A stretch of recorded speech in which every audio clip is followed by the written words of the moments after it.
Good afternoon, everyone. On behalf of the U.S. House of Representatives, indeed the Congress of the United States, I thank the Spanish government for its leadership in combating the climate crisis. I thanked just now Prime Minister President Sanchez for hosting the UN Framework Convention on Climate Change here in Spain. As Prime Minister President Sanchez has said, we must build a global economy that is prosperous, fair, and ecological, and socially just, and we completely agree. I also want to commend the government of Chile, President Carolina Schmidt of COP25, for Chile's leadership in putting together this Conference of Parties 25. It is pretty exciting for us to be here. So for some, it is the first COP meeting. For me, my first one was called Earth Summit in 1992 in Rio, Brazil, and we had certain goals then. Clearly, we have not met them. We will meet the goals of this COP25. In August, I was honored to represent the United States at in Brest, France for the G7 Heads of Parliament, where we focused on parliaments committed to the oceans. And I'm so pleased that this COP25 has that blue ocean priority as part of it. It's a privilege to lead this very distinguished congressional delegation from the House and the Senate to continue this crucial conversation. By coming here, we want to say to everyone, we're still in. The United States is still in. I'm honored that we're joined by Senator Sheldon Whitehouse of Rhode Island, whom you'll be hearing from, Chairman Frank Pallone of Energy and Commerce Committee, Chair Eddie Bernice Johnson of Science, Space, and Technology. Did I say she's from Texas? Chair Raul Grijalva of Arizona, Chair of the Natural Resources Committee, Chair Kathy Castro of Florida, Chair of the Select Committee on the Climate Crisis, a very distinguished delegation that also includes Betty McCollum, Chair of the Appropriations Subcommittee on Natural Resources, Interior, and also members of the Select Committee on Climate, which Kathy Castro chairs, and you'll hear more about. So we have members of that committee, and including not only these senior chairpersons, but also members of our freshman class. So among the members that are with us, Representative Suzanne Bonamici of Oregon, Representative Julia Brownlee of California, Representative Jared Hoffman of California, Representative Scott Peters of California. Did I tell you I was from California? Representative Debbie Jingle of Michigan, Representative Mike Levin of California, Representative Sean Casten of Illinois, and Representative Joe Neguse of Colorado. Joe Neguse, Sean Casten, and Mike Levin are all members of our very distinguished freshman class. Our delegation is here to send a message that Congress's commitment to take action on the climate crisis is ironclad.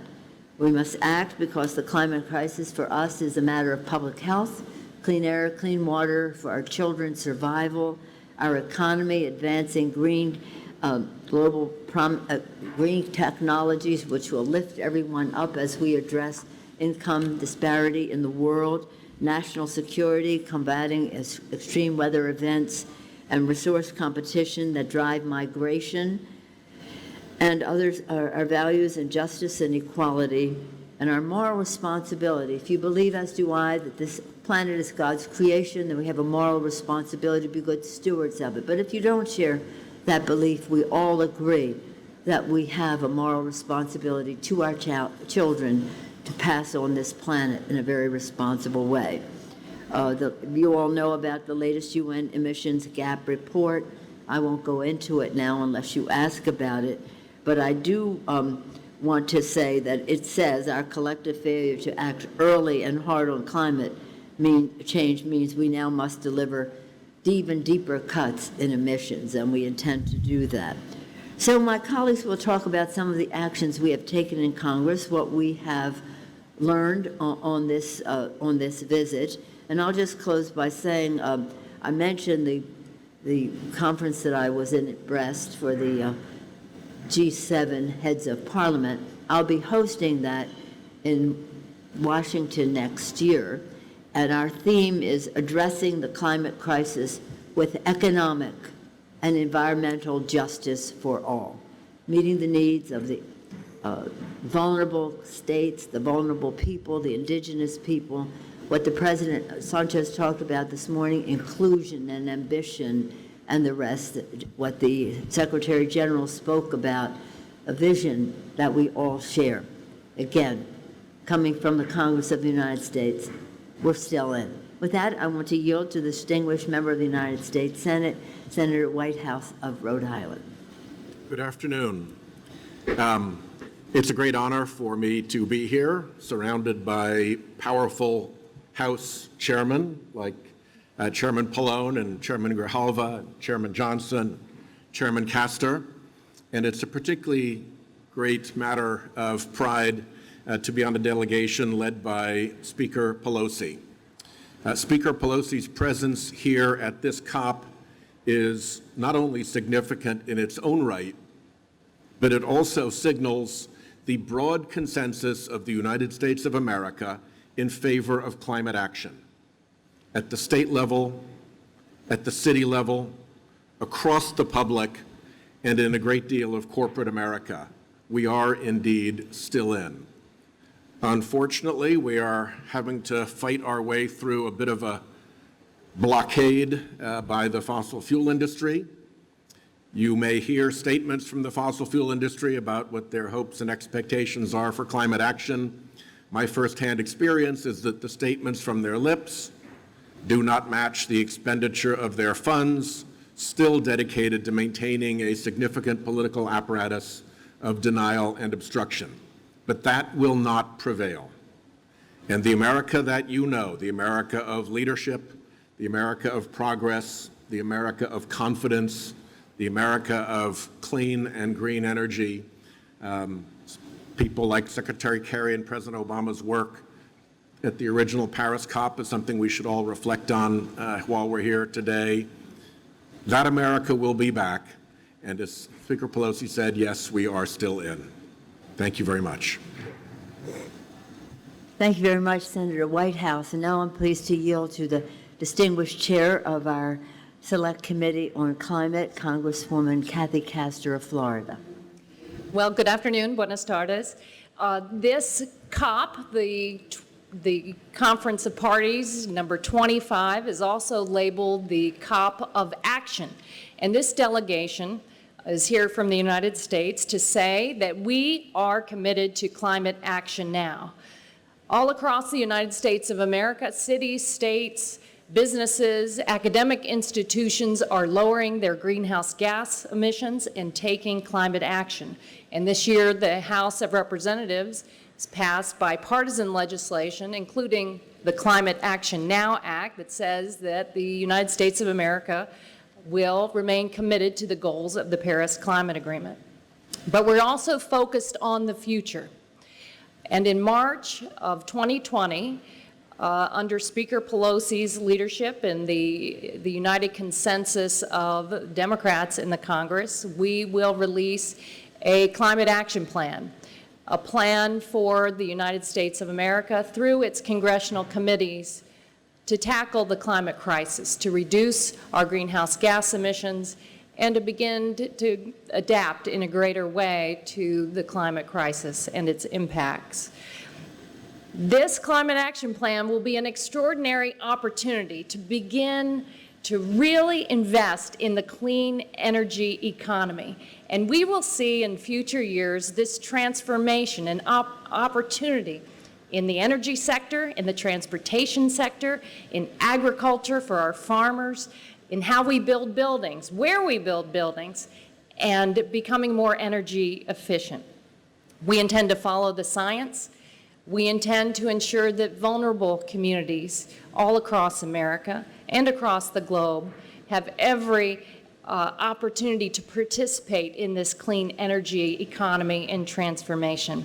Together, we will solve the climate crisis together, and I'm honored to be a part of it, along with the outstanding members of the Select Committee on the Climate Crisis. Thank you, Madam Speaker. Thank you, Madam Chair. Now it's my pleasure to yield to the distinguished chair of the Energy and Commerce Committee. In the Congress, they say if water touches it, wind blows on it, if it's about health, it's about Wall Street, whatever it is, it's in his committee. Thank you. Thank you, Madam Speaker. Mr. Pallone of New Jersey. Thank you, Madam Speaker.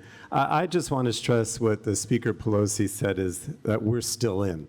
And she mentioned that Congress is committed to take action. States are committed to take action. Cities are taking action. And in the Energy and Commerce Committee, which I chair, and we have several members from our committee that are here with us today, we've already done a number of things, and we plan on doing more. So as Kathy Castor said, we passed H.R. 9, which is the legislation in the House that says that we do not want to withdraw from the Paris Agreement, and we still want to be in. But in addition to that, we've already laid out and passed some initiatives. We passed a number of energy efficiency bills out of the committee, things like giving grants back to the states so they can take efficiency action, which again empowers the states to do more and the towns do more on a local level. We also have a bill called the Lift America Act, which deals with infrastructure needs like grid modernization, and a pipeline safety bill that deals with leaky pipelines and methane pollution. And we've set out a goal in our committee in July of what we call 100 by 50, which means that we are determined to draft legislation for the issues on climate action that are within our committee so that we can reach a goal of carbon neutrality by 2050. Now, what did I learn today? Well, I learned that the Secretary General, when we met with him, has a similar goal. He talked about the European Union meeting that goal of 2050 and using that as an example for the United States and other major countries. So I felt very empowered today when I came here to hear from others about what we can do. And I believe that we are moving forward with that commitment in Congress and elsewhere. So I want to thank the Speaker for bringing us here. I think we've given out the message that we're still in, Madam Speaker. Thank you very much, Mr. Chairman. And now we'll hear from Texas, the chair of the Science and Technology and Space Committee, Congresswoman Eddie Bernice Johnson of Texas. Madam Chair. Thank you very much, and good afternoon. I am delighted to have the experience of being here and seeing the thousands of people who stand together and want to look out for the planet. I'm delighted to say that I'm a part of that group, and I have not just started at this conference. Being chair of the Science, Space, and Technology Committee, we have already addressed a number of issues, and we will continue. We're using sound science, and we've also had the experience of many catastrophes throughout our nation that we are forced to give attention to. I'm also a senior member of Transportation and Infrastructure, where I have really focused on resilience, even where we have the technology under the jurisdiction of my committee that predicts weather. And it has obviously saved many lives by the information. We have not saved as much materials by infrastructure, housing, what have you, because we've not really addressed it very seriously. But it's encouraging to see that people throughout this planet have come here to share ideas and get ideas and look at the exhibits and see what's new, see what we can utilize for the future to create a green planet and a lot of green jobs. I'm dismayed when I hear that to clean the planet and to give attention to the environment causes us to lose jobs. We have not found that in our research. So I hope that we will all continue to speak out, speak loudly, help to educate, because this is every aspect of our life that we're talking about. We're talking about our health and environment for all living creatures, whether it's on land, water, or air. And so I'm delighted to be here to have this experience, and my work will continue. Thank you. Thank you, Madam Chair. Now to our distinguished gentleman from Arizona, the Chair of the Natural Resources Committee, Mr. Chairman Raul Grijalva. Thank you, Madam Speaker, and I'm glad to have be part of this delegation and appreciate the opportunity. There was a comment made at the panel this morning on dealing with vulnerable nations and communities, and the comment was, do we delay and pay or plan and prosper? And I thought thematically that was a critical comment. Vulnerability is a reality, as is the urgency to do something immediately about climate change and quit wasting time. Legislatively, Natural Resources Committee will be moving forward with legislative packages to deal with the critical issue of climate change, provide adaptation and mitigation to that issue. In the United States, our public lands and coastal areas are 23% of the problem, and they can be 23% of the solution. And we need to incorporate, as the issue of vulnerability, we have to incorporate the issue of human rights.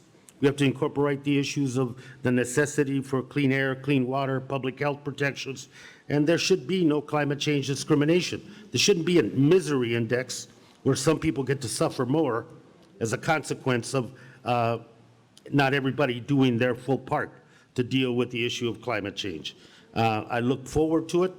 The United States needs to be and is committed in the form of the people that are here today, plus millions of others. The vast majority of American people support urgent action on climate change. That's the issue that we're following. That's the opinion that we need to have.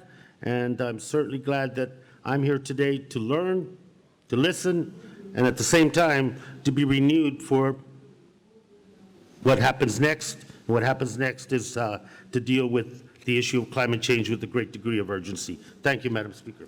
Thank you, Mr. Chairman. As you can see from all of the presentations, and you'll hear from some of our other members during the Q&A, we came here to say we're still in it. But the fact is also being in it means we're here to listen and to learn, to recognize the challenges for the most vulnerable, including, as I mentioned earlier, the indigenous people. We heard from the scientists this morning, the scientific presentation, the challenge, the words that he used were the challenge of the climate crisis, the reality of taking action. And so as we take action, we want to do so inclusively and working together to think entrepreneurially and in fresh new ways, again, listening and learning from each other.